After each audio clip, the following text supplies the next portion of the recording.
What's up guys, welcome to today's video. Before we get into the video, I just want to say I really appreciate all of you guys who watch the videos, like them, comment on them, any of the above. I know that there's like a pretty select few of you who like consistently watch every single video, and YouTube is such a grind.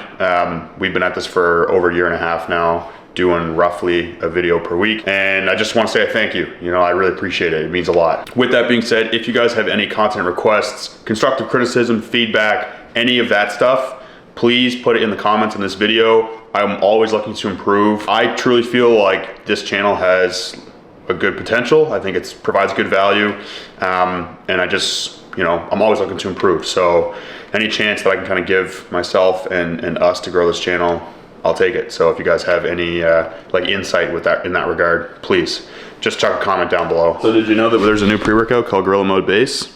It's really tasty and it's cheaper, especially if you use code Evan.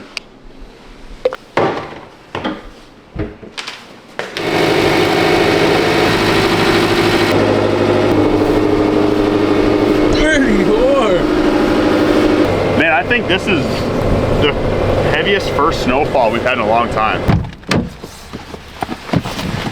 Love it. It's the best ever. What's crazy about this is that today is Wednesday, and on Saturday it was 20 fucking degrees. Yeah. That's crazy. It's -3 now. That's Nova Scotia for you. Like, people love showing Canada as being like they show like the fucking Rocky Mountains, where there's like Lake Louise, it's like covered in snow and it's so beautiful and sunny skies, but it's cold and snowy. It's like, nah. Most of the fucking time it looks like this. You can't fucking see 30 feet in front of you. Everything's gray and dirty.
So the chest is probably the most popular muscle group, if not the most, one of the most popular muscle groups that people really want to focus on. It's also one of, if not the most popular muscle group to completely fuck your training up with. That's because of two main reasons, at least from my opinion. One, that the chest does not tolerate volume or recover very quickly. And so a lot of people are like, oh, I need to do more volume to improve my chest, or at least the same amount of volume as everything else. And the volume that works for, like, let's say your legs or your back is gonna be probably, based on the data that we have, too much volume to optimize your chest growth. The second reason is because people are still trying to do shitty movements to grow their chest, like flat bench, incline dumbbell press, dips. Those movements are going to work your chest. They're just not going to work them very well. And because the chest is really highly dependent, like leveraging the chest or biasing the chest is so dependent on shoulder position, it's so easy to be just a couple degrees too high or a couple degrees too low and get subsequently more delt activation than chest, or more tricep activation than chest, or something like that. Like, how many people do you know who have a really strong press, or you might have seen who have a really strong press, but their chest is actually pretty small?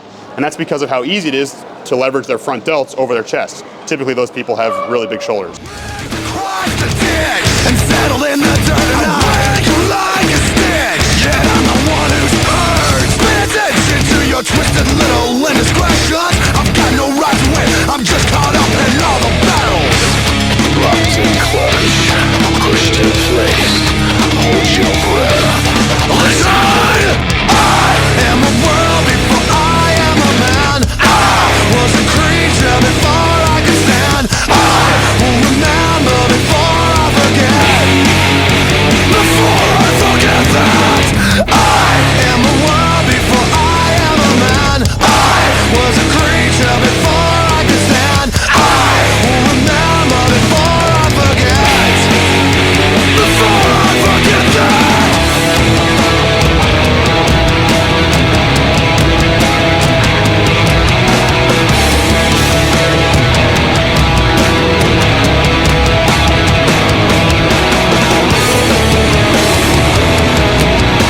you guys can see, I did start the workout with an incline dumbbell press, but I just do that because I think it looks cool to be strong on incline dumbbell press or any dumbbell press. So I just do one set of it because I want to get better at it and I like the movement. But I wouldn't do it if I was like trying to do the most purely optimal chest workout ever possible in the history of chest workouts. But with that being said, I followed the suboptimal movement with two really, really good movements. Any converging machine press is going to be extremely stable, and because the movement path is essentially determined for you, it's a little bit more difficult, or a lot more difficult, to use anything other than the right muscle to move the load. Now, of course, I can sit too far back, or I can have the seat way too far up and things like that, and that is going to cause more or less delt activation versus chest. But in general, more constrained, externally stabilized movements like a machine press, or secondary to that would be like a Smith machine press, are going to be more optimal.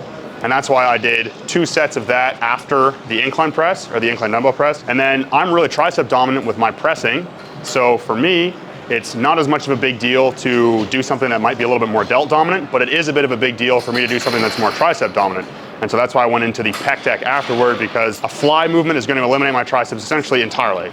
And so for somebody like me who's more tricep dominant, and my triceps can potentially take over and my nervous system's going to leverage those over the pecs, I will benefit a lot, my pecs anyway, will benefit a lot from doing something like a fly motion. If you're going to do a fly motion, don't do fucking dumbbells. That is like, if you have nothing else, you can use dumbbells. But a cable would be better, and then the pec deck would be even better because it's that much more stabilized.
Probably looks like I'm cutting the range of motion really short on those, but your abs only are responsible for flexing the spine. So like a full range of motion for the abs is like full spinal extension, full chest out, to like full spinal flexion right there. So a lot of times you'll see people that go like all the way down and then all the way up like this, but all that range of motion is coming from their hips, right? And your abs don't act on your hips, they just flex the spine. And so when I'm doing a movement like this, which for the record, I think this is probably, without thinking too hard about it, the best ab movement you can do, because it's so stabilized and really nothing moves except for your abs.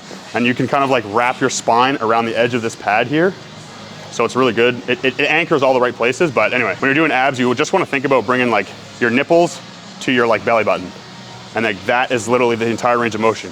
Your abs are not responsible for creating a ton of range of motion, so. All right, so as you guys saw, I only did, what was it? 1, 2, 3, 4, 5 sets of chest. So, like I said earlier, the chest is not gonna be a high volume muscle group. And as you guys, if you've watched any of my other videos, you probably know my perspective on high volume.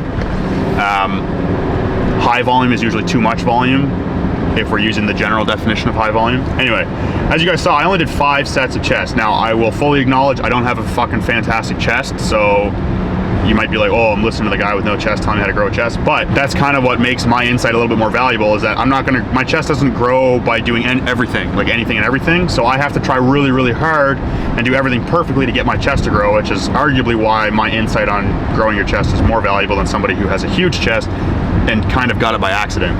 Anyway, my point is I only did 5 sets of chest, and I've done some trial and error. I've tried 3 sets. I train chest every 5 days, so I've done 3 sets every 5 days. I've done 4, I've done 5, I've done 6, and I've tried each one of those for enough time to see if it works. And for me, it seems to be around 5 sets that's the sweet spot. So my point is, if you're struggling to grow your chest and you're like, man, I can't figure out, I'm doing everything, I'm crushing it with volume, blah, blah, blah, that's probably part of the reason why you can't grow your chest. You're doing too much volume. Chest, at least for me, seems to be that muscle that really needs that like perfect fucking amount of volume, and it's very easy to go too high and it's very easy to go not enough. So just keep that in mind. You don't need high volume for chest. Obviously everyone's going to be a slightly different amount, but generally speaking, compared to your other muscle groups, the chest is going to be lower. And that's why I only did 5 sets today. 5 working sets. Well, yeah. 5 sets to absolute muscular. Is this thing plugged in? Yep. This fuzzball? Yep.